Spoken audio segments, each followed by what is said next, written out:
اگر ایک آدمی رشوت کھاتا ہے تو رشوت نہیں چھوڑ رہا، ایک آدمی کاروبار میں بددیانت ہے تو وہ ترک نہیں کرتا، ایک مولوی دین کے معاملے میں جھوٹ بولتا ہے تو وہ ترک نہیں کرتا، اگر یہ سارا کچھ اسی طرح چلے گا تو مجھے بتائیں یہ دنیا میں کیسے امن پیدا ہوگا، حالات کیسے سدھریں گے، اللہ کیسے انسانوں کو آسائش اور آرام کی زندگی دے گا؟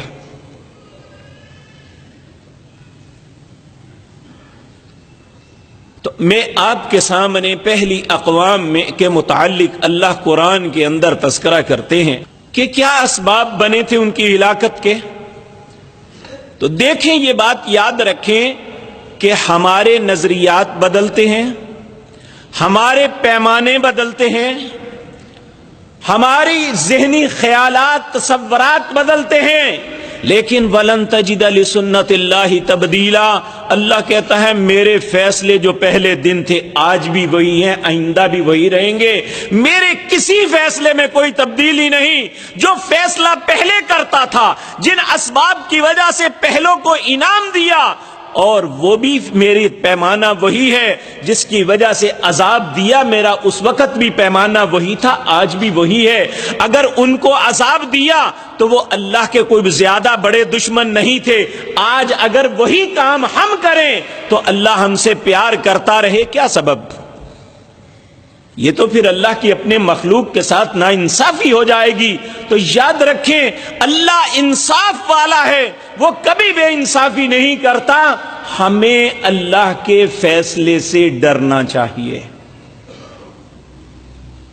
کہ ہم ایک ایسی رخ پہ بڑی تیزی کے ساتھ بڑھ رہے ہیں، ان ساری الارم جو ہو رہے ہیں، جو خطرات سے ہمیں آگاہ کر رہے ہیں، ہم ان کی طرف توجہ نہیں دے رہے۔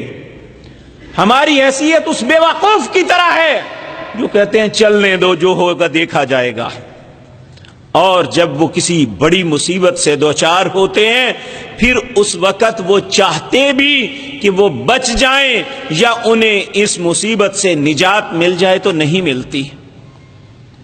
تو اللہ رب العزت 3 اقوام کا تذکرہ کر رہے ہیں جو دنیا میں طاقت کے اعتبار سے بڑی پاورفل تھی، ٹیکنالوجی کے اعتبار سے اپنے زمانے میں منفرد قومیں تھیں۔ ایک قوم سمود، ایک قوم عاد اور ایک قوم فرعون۔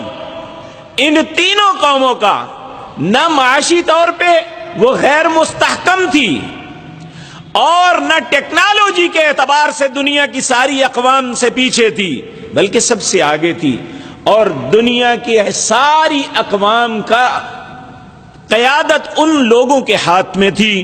بلکہ قوم عاد کے متعلق تو اللہ رب العزت نے یہاں تک فرمایا التی لم یخلق مثلھا فی البلاد، میں نے آج تک اتنے طاقتور اپنی مخلوق میں پیدا ہی نہیں کیے۔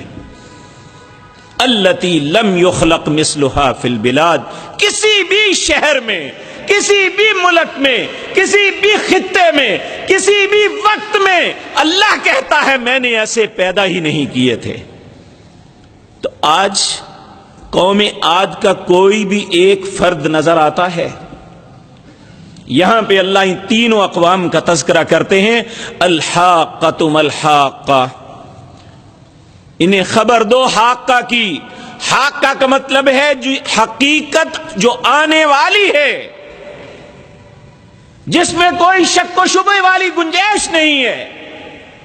ملحاقہ کیا ہے حقیقت والی؟ وما ادراک ملحاقہ، اے حضرت انسان تو ادراک نہیں کر رہا، تو اس کے متعلق سوچ نہیں رہا، اس کے متعلق تیاری نہیں کر رہا، جو حقیقت رونما ہونے والی ہے اس سے بالکل غافل بیٹھا ہوا ہے اے حضرت انسان۔